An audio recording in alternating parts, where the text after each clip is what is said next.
feel like I really understand that we have a responsibility to change the narrative around what we are delivering to young people in the classroom. But I would describe the actual... He grew up with a title most people have never even heard of, built a property business from nothing, and then quietly became one of the most talked about men in Britain simply by falling in love with a princess. He has a son from a broken engagement, a wedding that almost nobody in the world knew was happening until it was already over, and a family name that stretches back to medieval Sicily.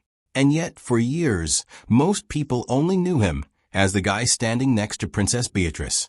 That's about to change because his story is far stranger and far more interesting than the tabloids ever gave him credit for. Let's start with the name itself, because it sounds like something out of an opera. Edoardo Mapelli Mozzi.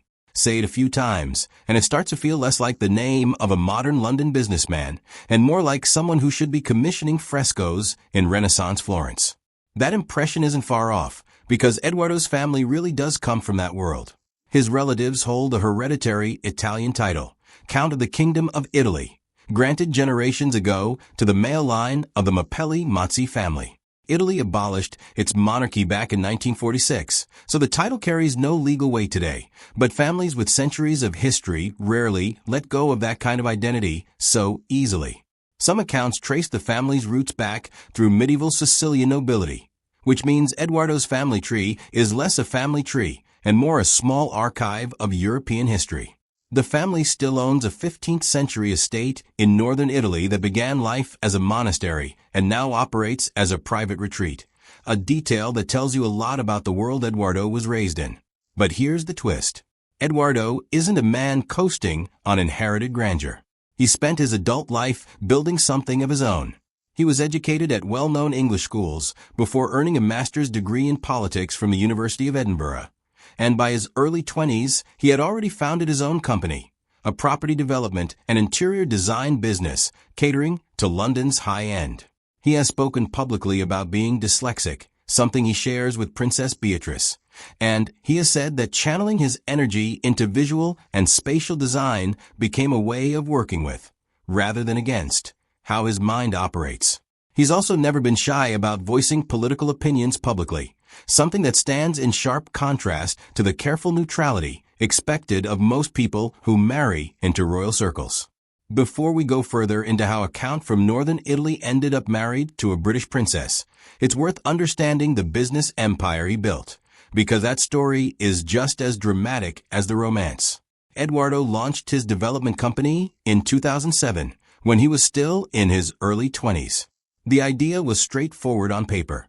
Find overlooked pockets of London real estate, transform them into high-end homes, and sell them to buyers with serious money to spend.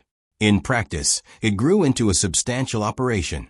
By the time he was appearing on red carpets next to Princess Beatrice, his company had overseen property projects worth hundreds of millions of pounds. It became known for polished interiors and a design sensibility that leaned heavily toward luxury hotel aesthetics rather than ordinary homes. His approach to the business has always leaned heavily on image and presentation.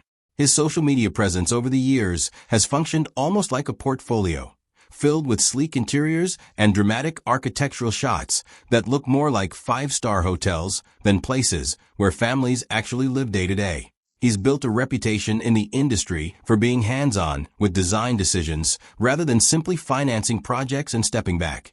And he's used his public profile carefully to promote both his company and his broader opinions on how London's housing and development policy should work, writing opinion pieces around major elections and weighing in publicly on political figures and events well before he had any connection to royal life at all.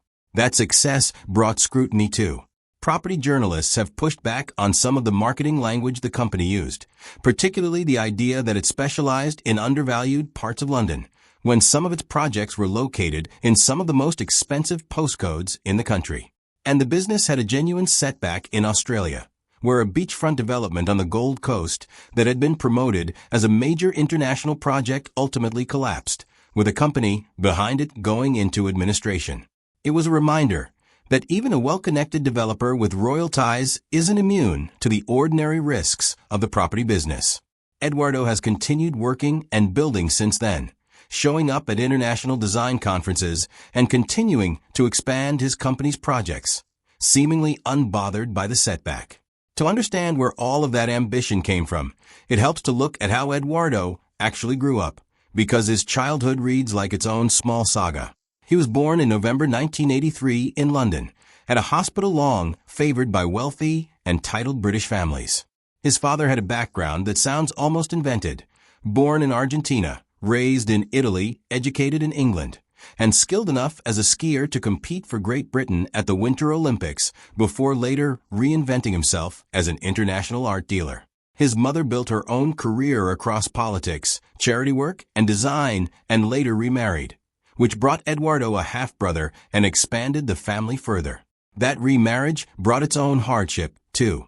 Edoardo's stepfather died in 2011, and rather than let that loss sit quietly, Edoardo channeled it into charitable work, co-founding an organization that helped build Rwanda's first grass cricket pitch and taking part in long-distance cycling events to raise money for the cause. It's a kind of detail that rarely makes the tabloid headlines, but says something real about how he responded to grief. Long before any of that business success, though, Edoardo had an entirely different life mapped out, one that involved a different partner altogether, and a story that came as a surprise to a lot of people once it became public. Before Princess Beatrice, there was Dara Huang, an American architect educated at Harvard who built a genuinely impressive career of her own. The two were engaged for several years, and in 2016 they had a son together, Christopher Mapelli Mozzi, known to nearly everyone simply as Wolfie. By 2018, though, the engagement had ended. Neither Edoardo nor Dara has spoken in great detail publicly about what led to the split, which is arguably more restrained than most public breakups get treated in the tabloids. What is publicly known is that they share custody of Wolfie, and that Dara went on to found her own successful design company. Reports over the years have suggested the co-parenting relationship between the two of them has remained amicable, with both of them present in Wolfie's life even as their own paths diverged. Within months of the split, Edoardo had begun a relationship with Princess Beatrice, and that timing did generate plenty of tabloid speculation at the time, as these things tend to do. But nothing was ever confirmed publicly about when exactly that relationship began, and speculation is not the same as fact. What is clear is that Wolfie became part of Beatrice's life early on, and she has, by all accounts, taken on the role of stepmother with real warmth. The co-parenting arrangement between Edoardo and Dara appears to have continued smoothly even after Edoardo's marriage, with both parents visible in Wolfie's life during holidays and everyday milestones. So how does a count with a complicated romantic history end up married to a British princess?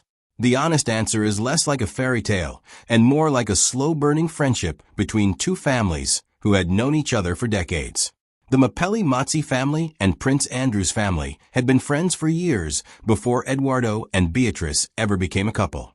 When their engagement was announced, Edoardo's mother said publicly that her family had known Beatrice for most of her life. These were not two strangers meeting for the first time. They were two people who had circled the same social world for years, through the same parties and the same charity events, before anything romantic developed between them. That shift seems to have happened around 2018, not long after both of them had come out of previous long-term relationships. Their first public appearance together came in early 2019 at a fundraising event in London, which set off a wave of tabloid curiosity about who exactly this tall, well-dressed property developer was. A few months later, they attended a royal wedding together, confirming to everyone watching that the relationship was serious. Then, in September 2019, while in Italy, Edoardo proposed with a custom-designed ring he had helped create himself. Buckingham Palace announced the engagement publicly that same month, and the statement from the couple was refreshingly low-key for a royal engagement announcement, focused simply on how excited they were to be starting a new chapter together. What followed, though, turned into one of the more unusual royal weddings in recent memory, not because of anything the couple did, but because of circumstances entirely outside their control. The original plan involved a full royal ceremony at the Chapel Royal in St. James's Palace, followed by a reception in the gardens of Buckingham Palace, the kind of event that would have generated enormous public attention. Then two things happened in quick succession. First, in November 2019, Prince Andrew gave a widely criticized television interview addressing his connections to Jeffrey Epstein, a controversy that led him to step back from royal duties almost immediately. That fallout inevitably affected the scale and visibility of his daughter's upcoming wedding. Then, in the spring of 2020, the COVID-19 pandemic shut down public life across the world, and the elaborate wedding plans were scrapped entirely. When Beatrice and Edoardo finally married in July 2020, it was a small, private ceremony at the Royal Chapel of All Saints at Royal Lodge in Windsor, attended only by close family. There was no public announcement in advance. Almost nobody outside the family knew it had happened until after it was already over. In a strange way, the intimacy of that day made it more memorable rather than less. Beatrice wore a vintage gown that had originally belonged to her grandmother, Queen Elizabeth II, a dress the late Queen had worn decades earlier, along with a diamond tiara the Queen had worn on her own wedding day back in the 1940s.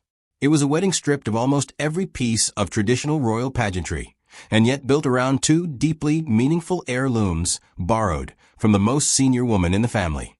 After the wedding, life for the couple moved quickly. They are not working members of the royal family in the traditional sense, meaning they don't carry out official royal duties or receive public funding tied to that role.